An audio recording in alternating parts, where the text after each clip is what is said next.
Welcome to the American Diversity Report podcasts, where we interview diverse change makers and innovators. I'm Deborah Levine, Editor-in-Chief of the American Diversity Report and your host today. And with me is Chris Lafayette. He is the founder of the Black Technology Mentorship Program, and he is an emerging technology in medtech, virtual and augmented reality, AI, climate and applied sciences. He is a Silicon Valley national and international speaker, thought leader, culture and inclusion advocate. Wow, welcome, Chris. Deborah, thank you, and I'm so happy to be here to spend some time with you today. A pleasure, a pleasure. That's quite a profile you've got there. You want to tell us how that all came to be, a little bit about yourself? Sure, I'm happy to. And first and foremost, I just want to express thank you for the opportunity to be able to share some space with you and for all the things that you do on the narrative when we start talking about diversity and inclusion, equity and belonging, and just all the sojourn you've been doing for some time in speaking on subjects that are highly sensitive, yet so beneficial to listening ears. And so I want to say thank you for your service. Thank you. Appreciate it. Thank you. Of course, of course. As you said, my name is Christopher Lafayette. I'm an international national speaker on emerging technologies, and it wasn't always like that. When I was a kid, I'd come home and I'd walk in the door and up the hall, and there was a man sitting at a desk with a little light on, taking and tearing down apart computers and putting them back together again. And Deborah, I'd go to that man and I'd say, "Dad, what's the internet?" And he'd go about telling me about what the internet was. I came home the next day, I'd walk up the hall, look in the door, and the self-same man sitting at a desk with the light on, tearing apart and putting back the computers again. I go to that man and I say, "Dad, how does the web work?" He'd go about telling me, well, the web worked. And I didn't appreciate it till years, many years down the road, even after his demise, just how influential he was for me when it came to technology specific. And it was rare in those times, and even now in these times, in neighborhoods in which I come from, in particular East Oakland, to have a dad in the house, and even most rare to have even a parent in our Black communities in technology. So when I came to Silicon Valley, I came to Silicon Valley with Black colored skin, living outside of Google, sleeping outside of Facebook, thankfully with the roof over my head, living out of hacker spaces, hotels, or someone else's sofa, with the determination to be able to grow in Silicon Valley and to be able to have crossed the bridge, the tale of two valleys, where so much wealth and opportunity of the world is, right across the bay, if you will. There's such marginalized, impoverished, minimum and very low opportunity in cities like Oakland and Richmond and parts of Berkeley. And so I found myself in Silicon Valley with opportunity. And some time after that, and I had been in technology for some time. And sometime after that, people had begun to ask me to speak on the subject of virtual, augmented, mixed reality and things of that nature, culture and inclusion. I found myself speaking across the valley, then the Western region, across the United States, and then globally around the world. And so I've had such an opportunity to be able to look and see what's in the audience and speak with people on stage, speak at universities, lectures, but I've also had an opportunity, Deborah, to see who wasn't in the audience. I've had an opportunity to see who wasn't on stage. The more and more events that I attended and places I visited, less and less, there were people that looked like me.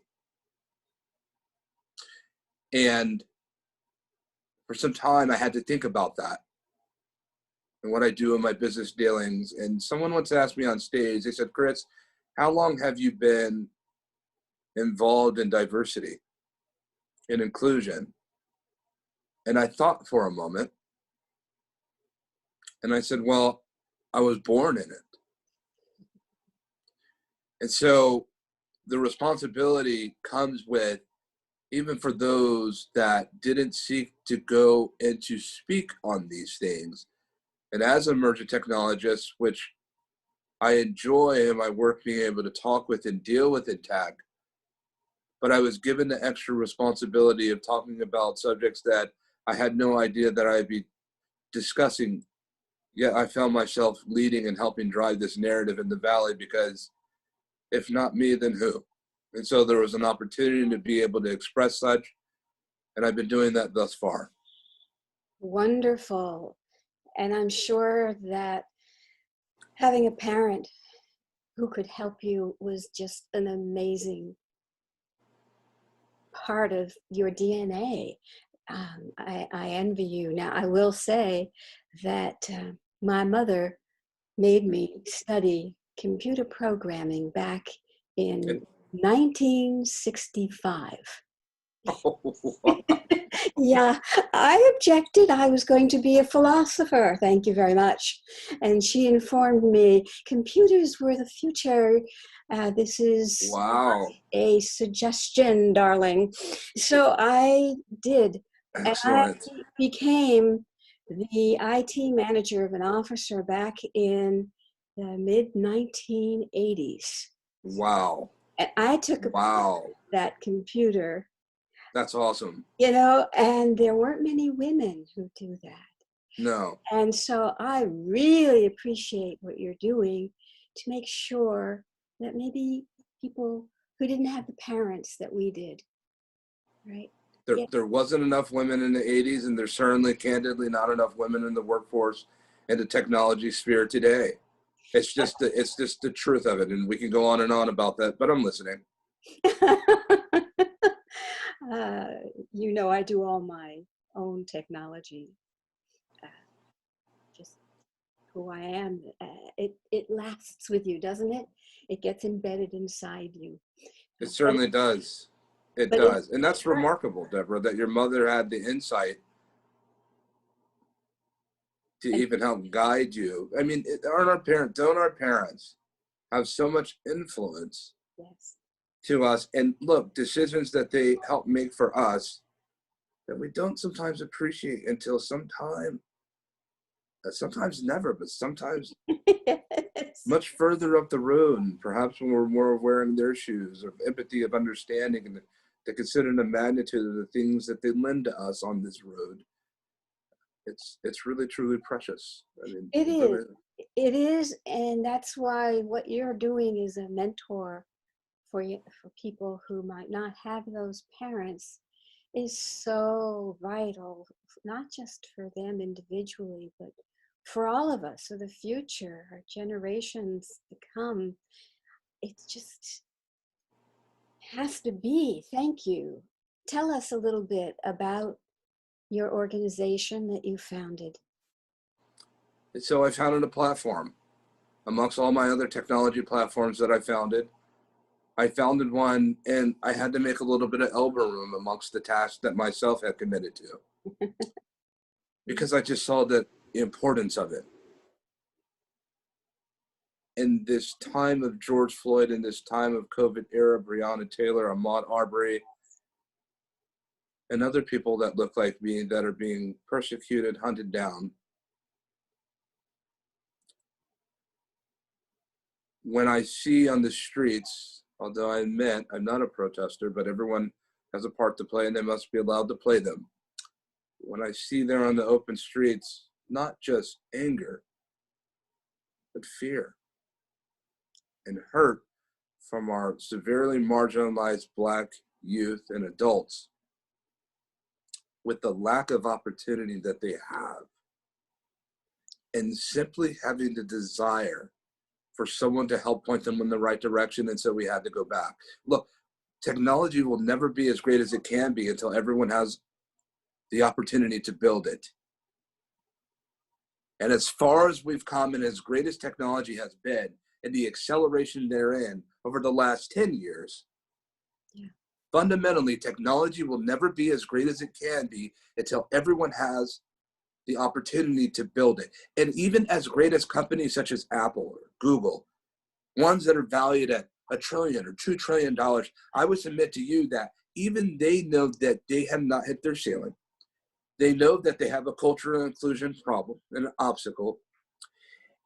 And even valued at 1 to 2 trillion, someone say, well, Chris, that's fine, but they're valued at 1 to 2 trillion. I would submit to you that Apple, I believe, would be valued at $9 to $10 trillion had they embraced more culture and inclusion into their ecosystem. And we often talk about ecosystems in Silicon Valley as hardware and software. Ecosystems is a set of hardware and software. Ecosystems are people. And the more culture that you added to that homogenous ecosystem, the stronger that ecosystem becomes. And it doesn't take away from the ecosystem, Deborah. When you add Black people into an ecosystem, or women, or brown, or Latinx, if you will, when you add that to the ecosystem, it doesn't take away from that ecosystem. It levels up the entire ecosystem. And so I launched a platform called the Black Technology Mentorship Program.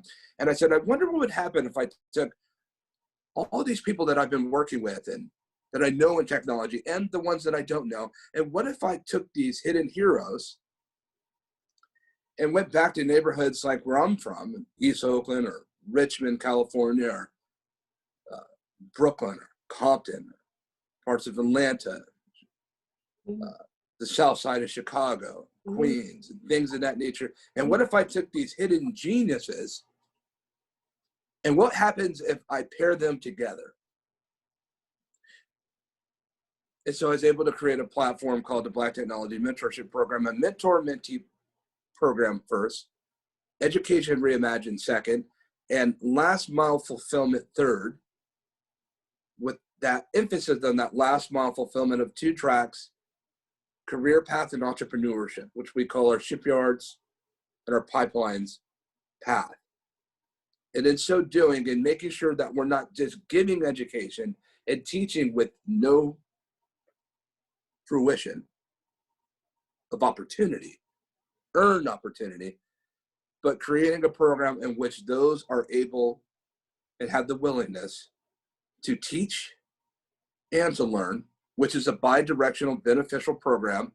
It's not just mentors serving mentees and helping the disparaged and the hurt and ones that, it's also mentees also teaching and inspiring our mentors, because yes, we can benefit from that ourselves, and putting them together through speaker series, through long-term curriculum development, through soft skill development, hard skill development, to entrepreneur traps from lab to funding, lab to market initiatives, and getting them and simply doing what those who have come before us, as your mother did in the 60s, and simply helping point us in the right direction. And so that's what we're doing with the Black Technology Mentorship Program. And that is on the education side. But on the other side of that, these companies out here that yet continue to struggle year in and year out and have the obstacles that they have on their own rings, we're working with them and helping train them as well,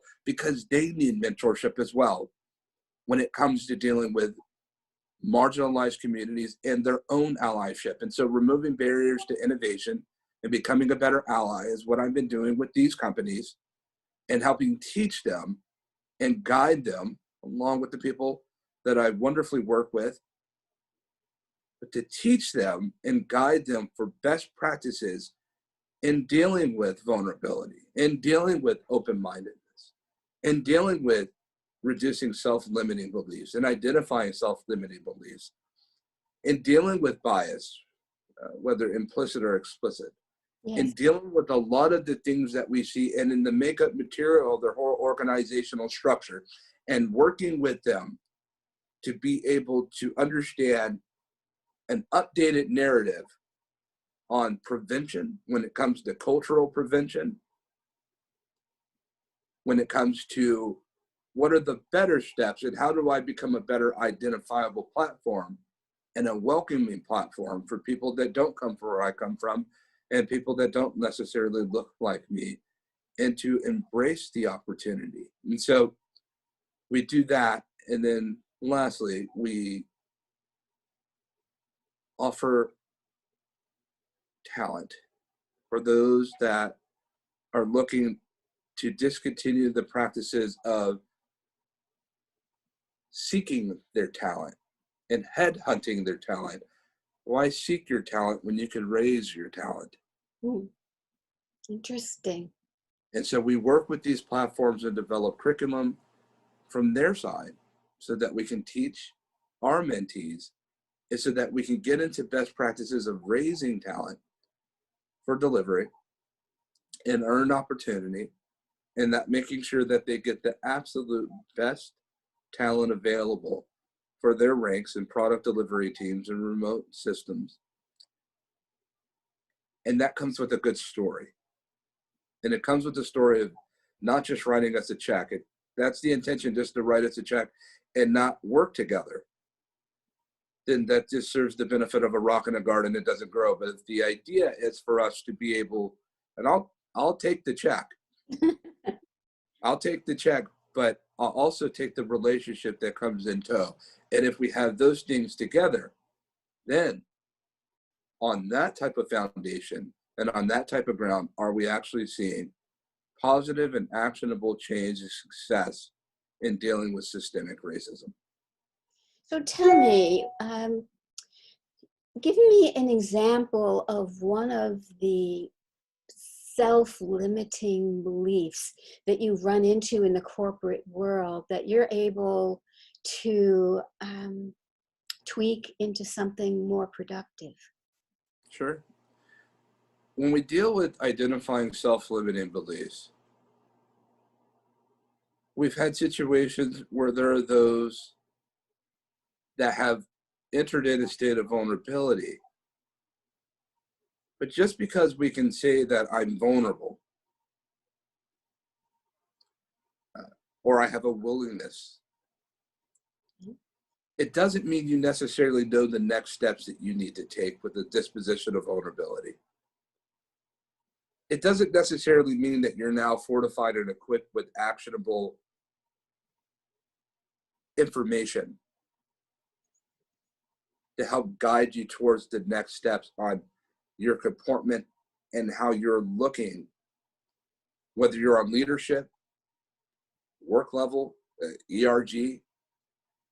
When you're dealing with on that level, you have to be equipped with the right type of information for better and greater identifiability internally, for better communication structures. Okay. And when those new solutions are presented and they're taught, now here comes the wall. I don't know if I can do that. I don't know if I can do this. I'm a DevOps engineer. I'm management. I'm executive vice president. I'm a president.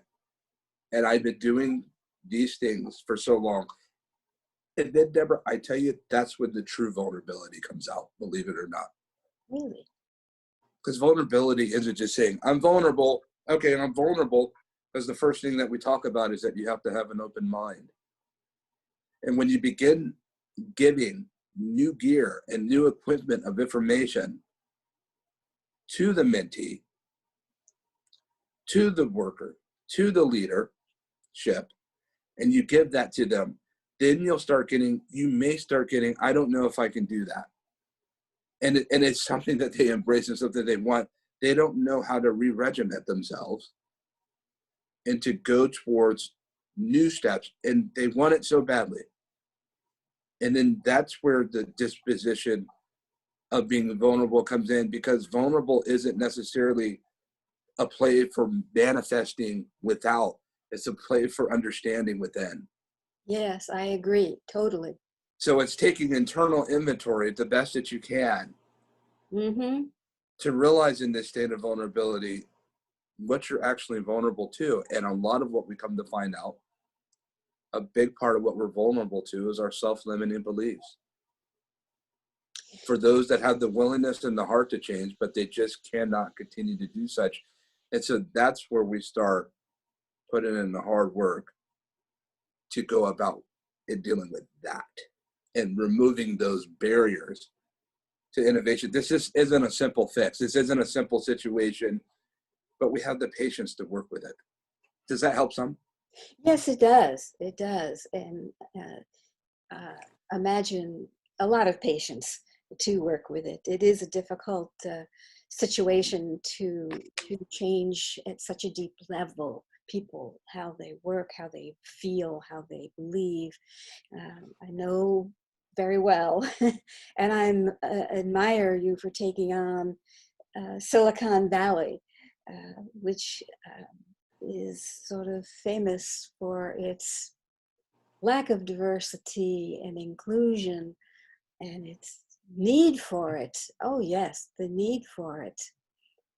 So It is a tale, and it's a thing that I've been seeing all too long in Silicon Valley. At this point, I've advised platforms.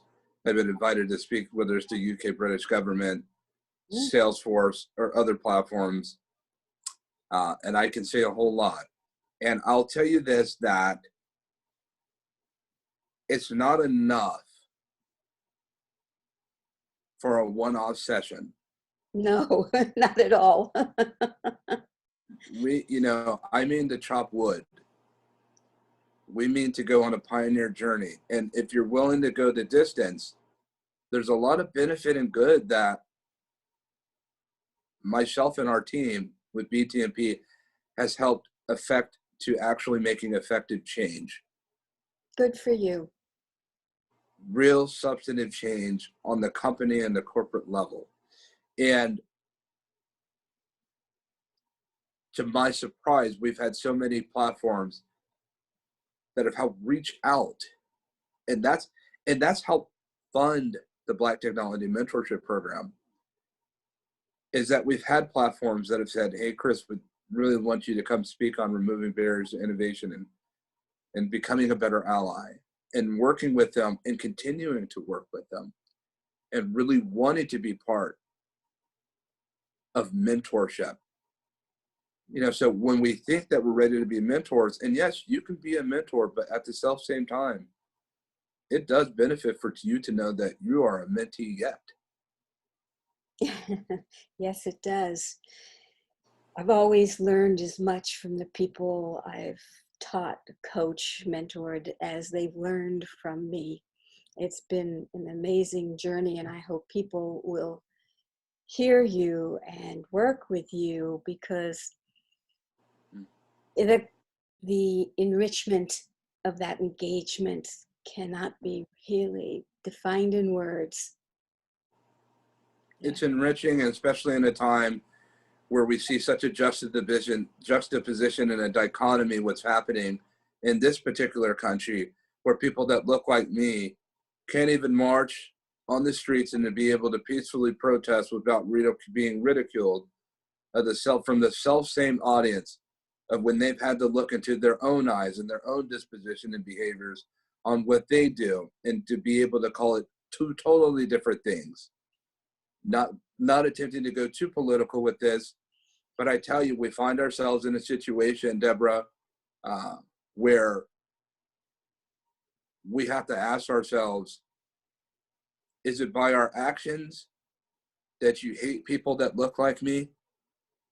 That you have such a disdain for people that look like me? Or is it simply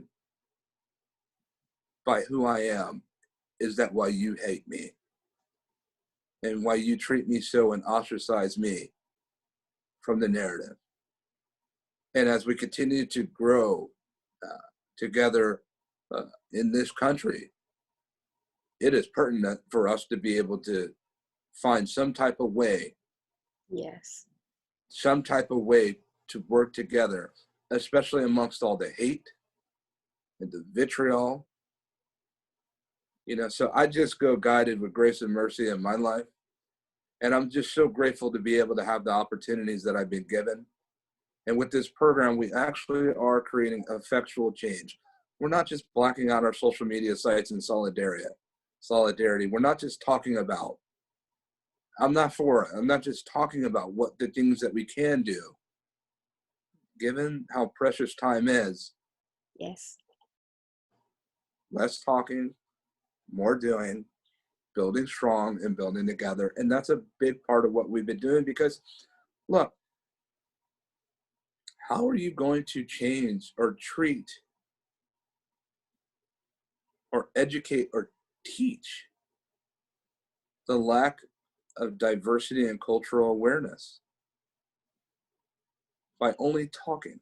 By only talking. Yes, I think you're right. And if there's one good thing that comes out of these difficult times, it's people like you who are stepping up, who are making all kinds of connections to bring the discussion to the front of people's minds and take it from discussion to action. And that's what we need.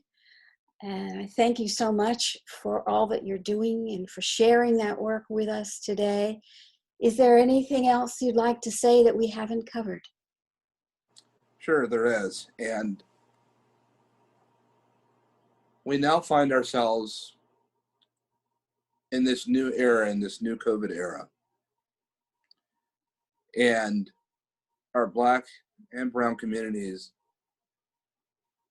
were already severely marginalized in pre-COVID. Yes, they were.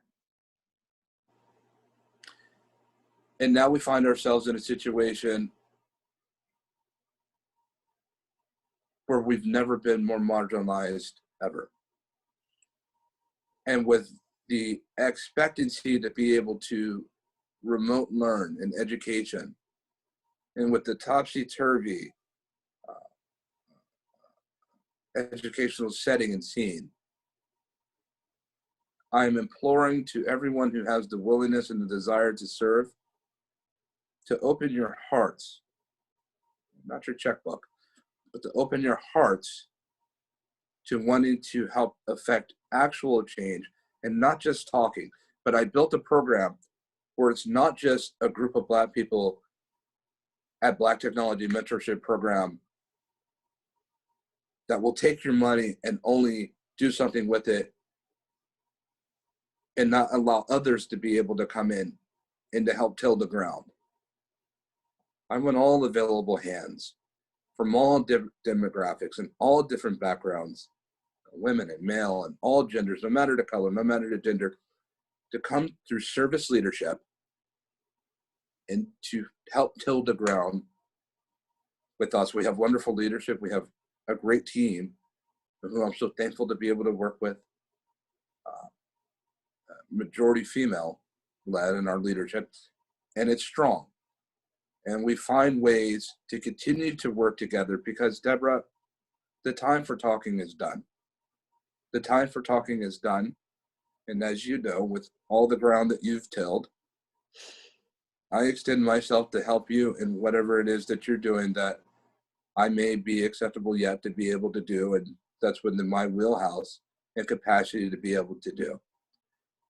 And in turn, I hope that I'm able to build with you beyond this podcast together, that we can find common ground to till, roll up our sleeves, and at the end of that day, to say that the time was well worth it. So thank you. A pleasure. I think you and I have a few things to discuss after this podcast interview. I do indeed. I have already got some things written down and notes. I hope you're ready. And I thank you for sharing, for inspiring, motivating, and I believe that there's going to be more to come. So audience, thank you so much for joining us today. Stay tuned. I think you'll be surprised happily. And we'll see you at the next podcast. And thank you, Chris. And have a wonderful day, everybody, doing something for someone else.